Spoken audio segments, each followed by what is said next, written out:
Hello and welcome to Play PKN, the weekly video bulletin of the top news stories on PKN Packaging News, Australia's media hub for the packaging industry. I'm PKN's publisher Lindy Hewson, and this week's bulletin is brought to you by Ball & Doggett, Australia's largest distributor of printable materials and consumables. Well, the big story this week is that Mars Wrigley Australia has made a switch from plastics and will roll out its new paper-based packaging for its Mars bar, Snickers and Milky Way chocolate bar lines nationally from April next year, with plans for its full chocolate bar portfolio to transition. The packaging, made from sustainably sourced FSC certified paper, was developed in collaboration with Amcor and trialled at Mars Wrigley's manufacturing site in Ballarat. The Ballarat-based R&D team is pioneering paper-based sustainable packaging solutions for the Mars Wrigley business globally, with plans for the technology, learnings and insights developed and deployed locally in Australia to be shared and implemented in other Mars Wrigley markets across the globe. According to Chris Hutton, R&D Director, the packaging is made up of 86% paper with a thin plastic barrier to ensure the quality and freshness of the product is maintained. Now, despite the barrier layer, it remains able to be recycled via curbside recycling as validated by APCO's PREP tool. Chris Hutton confirmed that the company is currently working on the second iteration of this packaging, which will remove the thin plastic barrier and hopefully will be available by the end of 2023. The packaging will incorporate the Australasian Recycling Label, that's the ARL, to provide clear instructions to consumers on how to recycle.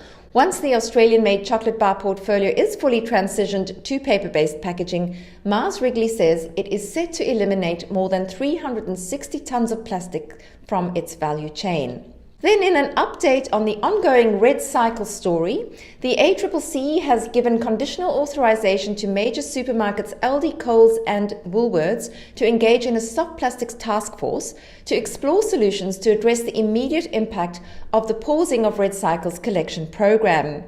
Under the ACCC's conditional interim authorization, the supermarkets can engage in meetings of the soft plastics task force, which will consider and seek to develop and implement a short-term solution for the storage, transportation, processing, recycling and/or management of soft plastics. APCO and other relevant industry bodies may also provide support to the Soft Plastics Task Force. Soft Plastics Collection Program REDcycle has welcomed the move and apologised to the REDcycle community for not sharing more openly along the way the challenges that it was experiencing. In international news, the CO2 Clean Multi-Participant Project by Nextek has gained global recognition and a US $3 million Alliance Prize for circular solutions in flexibles that could see it upscale to commercial levels with scope for uptake, hopefully, in Australian market in the future. The CO2 Clean Multi-Participant Project was selected as one of 5 finalists from 600 entries to the Alliance Award, and it aims to deliver what Nextek's Professor Ed Cozier describes as a revolutionary commercial process that can efficiently and effectively clean and decontaminate post-consumer polyolefin films to a food-grade standard. Ahead of the awards night held in New York earlier this week, PKN sat down with Ed Cozier to discuss circularity for plastics packaging in our podcast and how CO2 Clean works. The PKN podcast can be accessed via our website or on your usual podcast platform.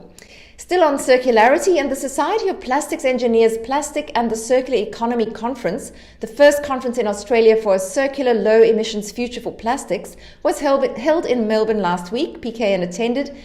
The attendees were motivated to take the unusual step to prepare and release a special communique detailing the current state of play and suggested steps to move forward towards circularity. The view was overall that Australia is at a fork in the road and will either attract billion-dollar global investment for a shift to become an efficient circular economy with plastics, or will fritter away and lose vital manufacturing capacity and competitive advantage. Then congratulations must go to Close the Loop Australia, Rebecca Gilling, and independent brand strategy and design agency, the Edison agency, for 3 different things. Close the Loop Australia has won the Circular Leader recognition at the 2022 ACE Awards at the Circularity Conference. It met the criteria for working to accelerate circular economy in Australia. Rebecca Gilling has been appointed CEO of Planet Arc, taking over the reins from Paul Klemenko, who, after 30 years as CEO, will stay on in an advisory capacity. Gilling says that under her leadership, Planet Arc will target the critical areas areas that Australia must act on: circular economy, how we use energy, and our connection to nature.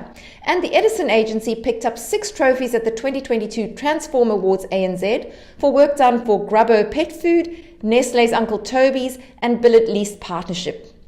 On to some brand news quickly. Drinks industry challenger Lowbros has launched a new impact-led range called Not Soda and teamed up with independent retailers Richie's and Drake's with a goal to clean up 2 million plastic bottles from the oceans by 2025. For every can of Not Soda sold, Lowbros says it will fund the removal of the equivalent weight of 2 plastic soft drink bottles from marine environments through its partnership with 7 Clean Seas. And Sydney-based creative studio Tweak has designed and implemented a master brand for the new Palm Olive Naturals body wash range to leverage the brand's equity and create a connection to its 95% natural origin messaging. This has been emphasized by a proud and bold masthead, which is underscored by a textured and natural stroke. That's some creative speak for you.